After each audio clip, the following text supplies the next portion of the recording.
As you know, there are various options for weight loss, and you may have tried many of these. Diets and exercise play their role, but you may have already found that multiple diets have been frustrating. There are also prescription medications. However, on average, with a prescription medication, a bariatric patient could lose 15 pounds. That's great if you're only 15 pounds overweight, but if you have a lot more weight to lose, we need to look at other options, which leads us to weight loss surgery. How does weight loss surgery work? All three of the main procedures that we offer at Atlanta Bariatrics work by restriction.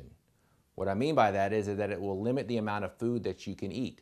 You will feel full eating a very small amount of food, and it will limit your hunger.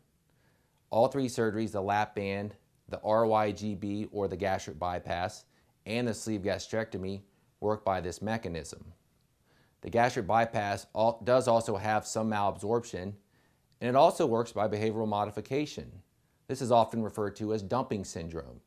When you eat a food high in sugar, you can often feel nauseated, have abdominal pain, have diarrhea, feel flushed, you feel horrible. And you know what you never want to do again?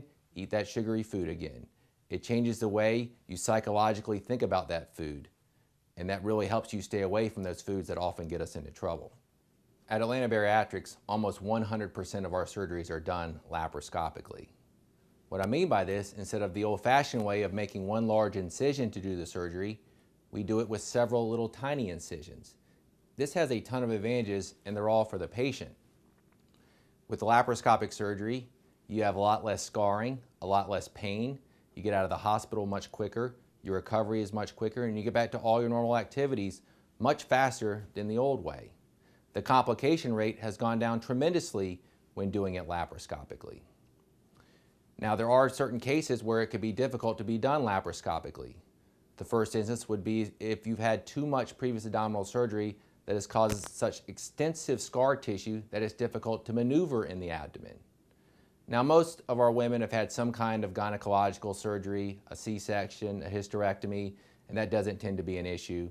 Having your gallbladder out or appendix out doesn't tend to be an issue. It would be surgery such as an extensive colon or stomach operation. But even in those situations, we're still able to get around the scar tissue and perform those surgeries laparoscopically. The other time when laparoscopic surgery could be difficult is if your liver is just too big. One fascinating thing about us is that when we gain weight, one of the first places you add that fat on is in your liver. And when you lose weight, one of the first places it burns it is in your liver. Your liver sits right on top of your stomach, right where we're operating. And so the last thing we want people doing right before surgery is gaining a bunch of weight. That would obviously make the surgery a lot harder, and that's not in your favor. You want a much easier surgery. And so try to lose a little weight before surgery. At a minimum, we want you to be around the same weight as the weight when we first meet you on your initial consult.